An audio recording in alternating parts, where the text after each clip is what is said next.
Hi students, today we are seeing the side of the neck. Okay, so in that the posterior triangle and sternocleidomastoid we will see. Okay, so you can see here it is the side of the neck. So you can see here it is the clavicle. So here is the clavicle. Here the auricle, you can see the skin. So first we will remove the skin. Okay, so I dissected already. So we can see I just removed the skin. So you can see the superficial fascia along with the deep fascia. In the superficial fascia, you can see this is external jugular vein, which is formed by the posterior division of retromandibular vein and the posterior auricular vein, and which pierces the deep fascia here, drains into the subclavian vein, and which gives a tributaries, that is the posterior jugular vein. Okay, so once we remove, this forms the roof of the posterior triangle. Okay, so here we can see the posterior triangle. So but before going into the posterior triangle, we can see the sternocleidomastoid muscle once. So this sternocleidomastoid, which the key muscle of the neck, which divide the neck into an anterior triangle and a posterior triangle. Clear? So sternocleidomastoid, as the name indicates, it consists of two heads of origins. One, it is sternal head. Here see one head, you can see here it is the sternal head, and here it is the clavicular head.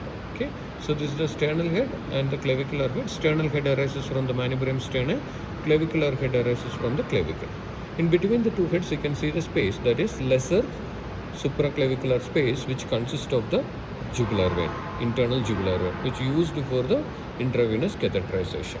Okay, now the insertion, you can see here behind the insertion, you can see, so this is the insertion where it is inserted to the occipital bone, and so this is the mastoid process, to the mastoid process and to the superior nuchal line. So that is the insertion of sternocleidomastoid. It's supplied by spinal accessory nerve. Here you can see it is supplied by the spinal accessory nerve. It's supplied by the spinal accessory nerve. Clear?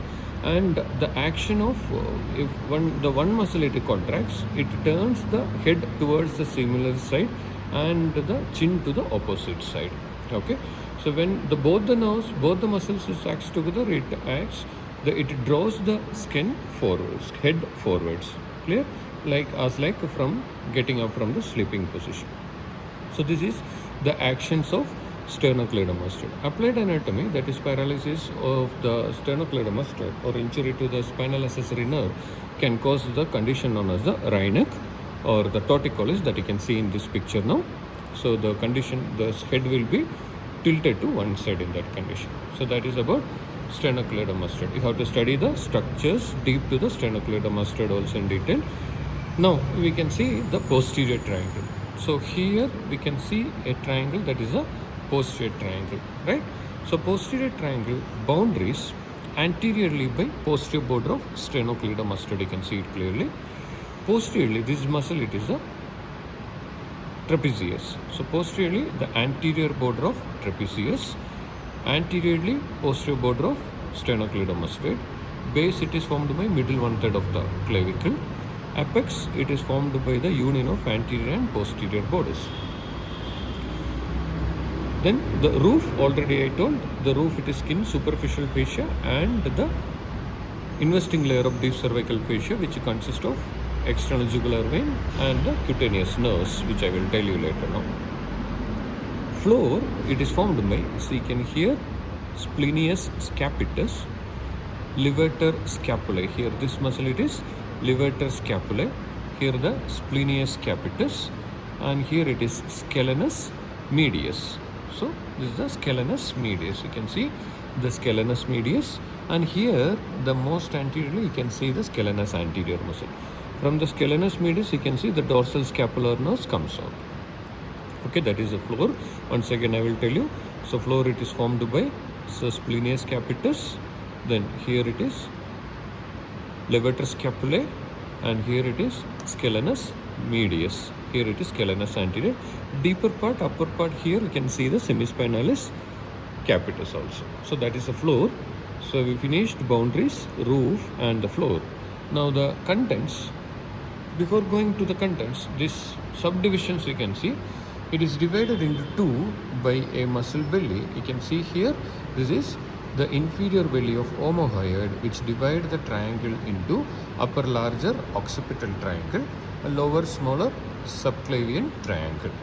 So first we will see the occipital triangle. Okay, so occipital triangle bounded anteriorly by the sternocleidomastoid, posteriorly by the trapezius, inferiorly by the omohyoid, inferior belly of omohyoid. Now the contents, you can see first one artery. When artery you can see that is the occipital artery here. Then here you can see there is greater auricular nerve, then one lesser occipital nerve.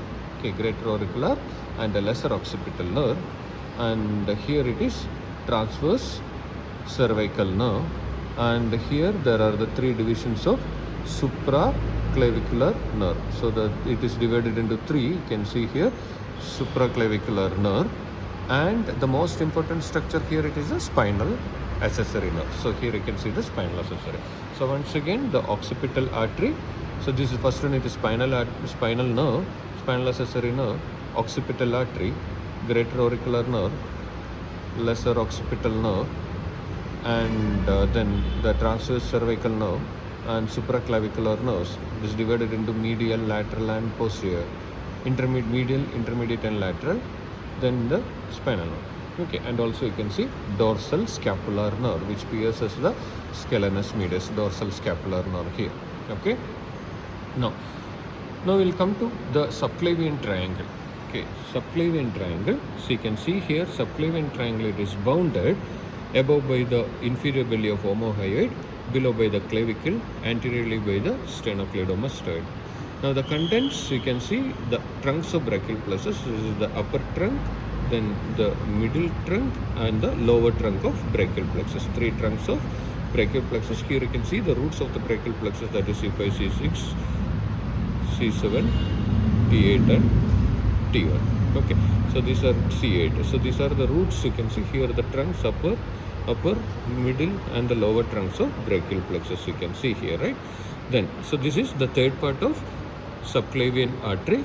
Third part of subclavian artery you can see here, and this one, it is the subclavian vein with, here you can see there is the termination of the external jugular vein. Here it was the termination of external jugular vein which got cut here. Clear? So this is the contents of subclavian triangle. Also here you can see the dorsal scapular nerve, and here one artery you can see here.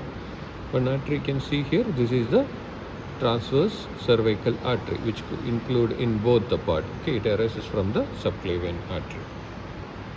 Understood? So this is about the posterior triangle and the sternocleidomastoid muscle. Okay, so this floor of the posterior triangle, it is covered by a facial carpet. So any infections deep to this facial carpet can drain. That is known as any abscess, that is any cold abscess, it's known as cold abscess, can drain into the thorax also. Clear? So this is about the posterior triangle. So boundaries: sternocleidomastoid, trapezius, clavicle. Subdivisions: subclavian triangle and a occipital triangle. Contents: greater occipital artery, greater auricular, lesser occipital nerve, transverse cervical nerve, supraclavicular nerve. Then here it is spinal accessory nerve, dorsal scapular nerve, and then subclavian triangle, trunks of brachial plexus, third part of subclavian artery, subclavian vein, and the transverse cervical artery. So here it is transverse cervical or transverse cutaneous nerve. It is clear. Thank you.